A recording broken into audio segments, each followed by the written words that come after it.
Bismillahi Raxmaani Raxiim. Kusoo dhawaada Somali Tutorials iyo cashirkii shanaad ee C++ ka. Waxaan cashirkii afraad kusoo qaadanay uu kusoo dhex jirnay operatorska C++ ka lagu isticmaalo gaar ahaan arithmetic operatorska. Cashirkan waxaan ku qaadan doonaa hadduu adidmo waa program oo ka hadlaya relational operatorska. Program oo ka hadlaya relational operatorska ama program aan ku sameyn doono relational operatorska.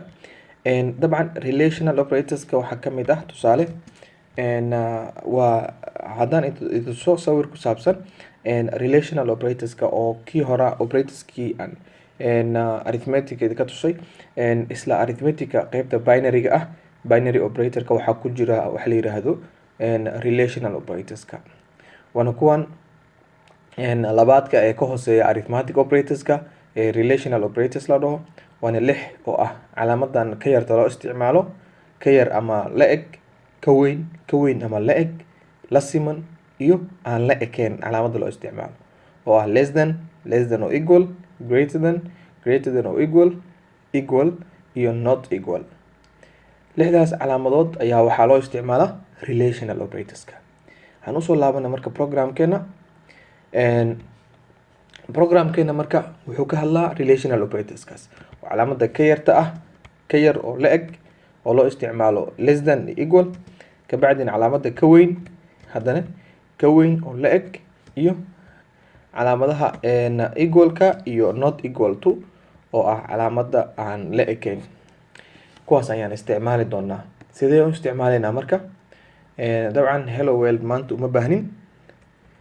programka waa markuu new yahay ayuu kugu daawacaa by default.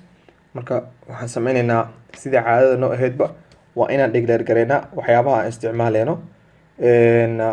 relational operators horta maxay ka hadlayaan marka hore inaad fahantid waa. relational operatorska waxay ka hadlayaan marka aad rabtid inaad isbarbar dhigtid laba qiimo ama laba variable. operands markaad isbarbar dhigaysid ayaa waxaa loo isticmaalaa relational operatorska. haddii operandsgaas isbarbardhigooda uu kaaga soo baxo true, waxay soo celiyaan mar walbaba horta waxay soo celiyaan qiimo ah true ama qiimo ah false. Truega waxay u dhigantaa 1, falsena waxay u dhigantaa 0. marka haddii relational operatorska aad isbarbardhigtid waxay fiirinaysaa labada qiime la isbarbar dhigay. haddii true ay kasoo baxdo way soo celinaysaa truegaas. haddii waxayna u dhigantaa 1 marka C iyo C++ joogtid truega macnaha C true kusoo qoraysa wuxuu kusoo qoray 1 ama 0. marka waxaan qeexaynaa laba variable sida tusaale ahaan oo kale x oo aan siin doono qiimo ah 10 iyo y oo aan siin doono qiimo ah 20. labadan qiimo marka waxaan rabnaa inaan isbarbar dhigno. waa bedeleynaa dabcan labada variable. waxaa kaloo jira markaan isbarbar dhigaayo waxaan rabaa inaan ku keydiyo variable dheeraad ah. tusaale variableka z ayaan isticmaalaa. waxaan leeyahay z waxay la mid tahay x ma ka yar tahay y. su-aal waa marka x waxay ka yar tahay y aa tiri. x tan waa 10, y danna waa 20. x waxa ay ka yar tahay 20 waxay soo celinaysaa true oo waa sax. true ayay soo celinaysaa waxayna ku store gareynaysaa z-daas oo ah variable. z-da markay ku store gareyso true-da macnaheeda marka waxay tahay 1 ay soo celinaysaa. mar walba true haddii aad maqashid 1 xusuuso intaad C iyo C++ ku jirtid. false haddii aad maqashidna waa 0. marka waxaa kusoo haray waxaan rabnaa inaan daawacano z intay ku daawacayna waa su-aal. waxaan ku daawacaynaa c calaamadii muxuu ahaa ama linekii c outka loogu talagalay in wax lagu soo bandhigo. laakiin saan programka ku shaqeyn doono oo waxaan rabnaa in aan siino variablekan inaan siino integer inaan siino ama inaan siino muxuu ahaa data type wax loo yaqaano. marka integer aan siinayna hadda laakiin waa usoo laaban doonaa. haddii aad fiirisid marka programka aad tiraahid run a compile, okay, sidaa ujeedidba waxaa inoo soo bixi doono 1 oo ah micnaheeda marka aad isbarbar dhigtid x iyo y oo aad tiraahid x waxay ka yar tahay y waxaana ku store garaysa z oo ah variable kale oo integer ah.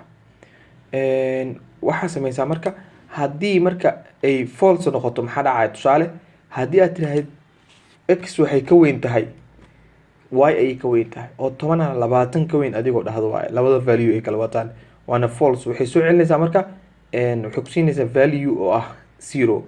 0da wuxuu u dhigmaa false ayuu u dhigmaa marka inaad la socotaa la rabaa. wax kale ma isticmaasho, tuu ma tagayso, waxay isticmaali kaliya 1 iyo 0. 1kana waxa uu u taagan yahay true, 0da waxay u taagan tahay false. marka tusaale haddii aan mid kala fiirino waxaan leenahay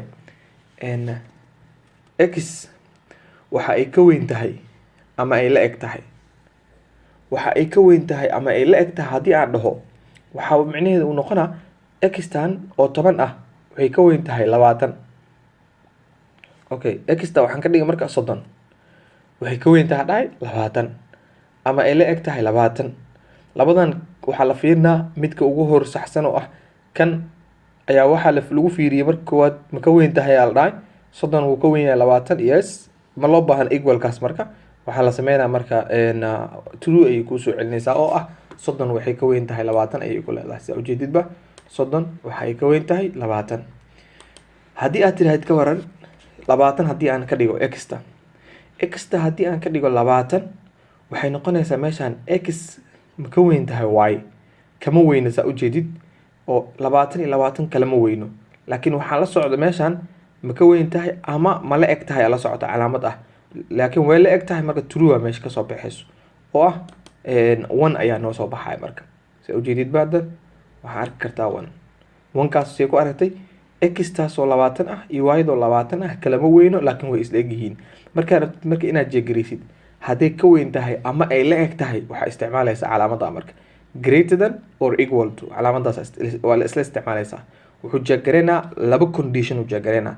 condition koowaad inay ka weyn tahay x taas y inay ka weyn tahay, haddii ka weynaato true ku soo celinaa, haddiise ka weynaanin wuxuu jeegaraynaa ma la eg tahay, yes way la eg tahay, 20 way la eg tahay, true ku soo celinaa. haddaysan la ekaanin ama aysan ka weynaanin waxay noqonaysaa inuu ku soo celiyo false oo ah 0. tusaale oo kale haddii aan x ka dhigno 19 haddaan ka dhigno ama 10 aan ka dhigno, tusaale 19 okay, 19 20 way ka yar tahay mana la eko, saas daraadeed wuxuu ku soo celinaa false oo u taagan 0. waxa uu ku tusaa 0 oo false ah. micnaheedu maxay tahay 19 mana ka weyna 20 mana la eko 20. wuxuu ku siinaa markaas wuxuu ku siinaa kii value oo 0 ah. waxaa ku soo haray equal to oo laba xaba aan isticmaalayna marka.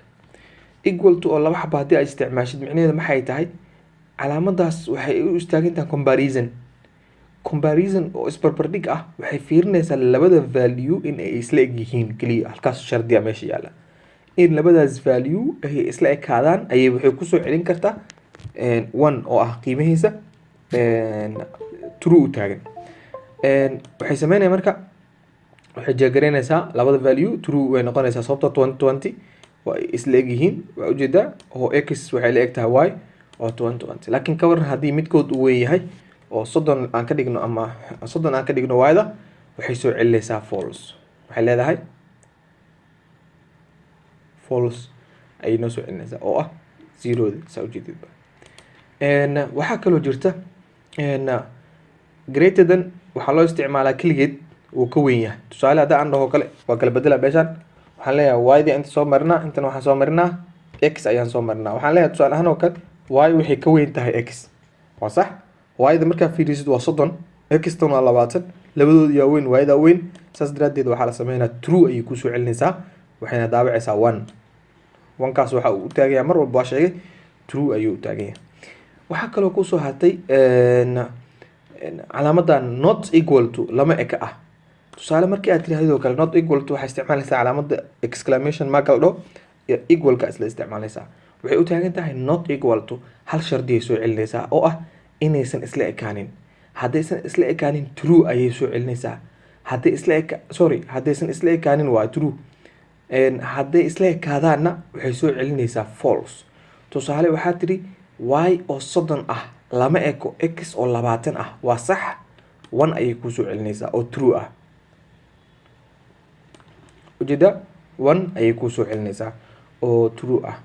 waxaa kaloo jirta haddii aad ka dhigtid tusaale 20 aad ka dhigtid x t y diba 20 iyo 20 way isla egyihiin intan waxaa ku sheegtay y oo ah 20 lama eko not equal y x oo 20 ah saas daraadeed way isla egyihiin waxay soo celinaysaa false ayay soo celinaysaa oo ah 0 ayay ku tusaysaa oo ah way isla egyihiin maadaama ay isla egyihiin calaamadaas marka waxa waaye waa qalad ayay soo celinaysaa false ah marka relational operators kan calaamadan koowaad waxay jagareynaysaa inay ka yar tahay value-ga dhanka bidixda jira la qiimeynaa dhanka value dhanka bidixda jira ma ka yar tahay dhanka midig marba qaabkaas aad u qiimeynaya dee muxuu ahaa laba xab yihiin calaamadan ka yar ama la eg waxay fiirinaysaa laba condition hadday ka yar tahay true hadday la eg tahay true hadday ka yar tahay iyo hadday la eg tahay labada fiirine haddii kale waxay soo celinaysaa false calaamadan greater than waxay fiirinaya in value kale uu ka weyn yahay calaamada greater than oo equal to waxay fiirinaysaa in value-gan uu ka weyn yahay value kale ama uu la eg yahay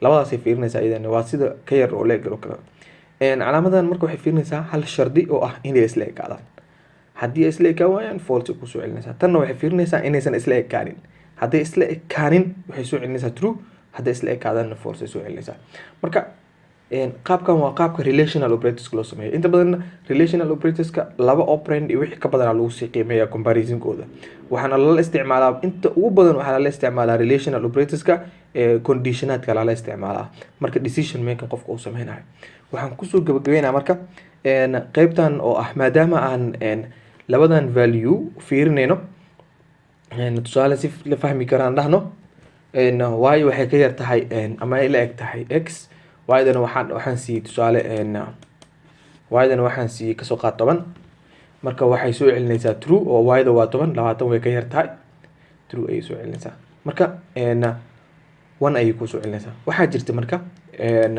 data type kale data type kan waxaa la dhahaa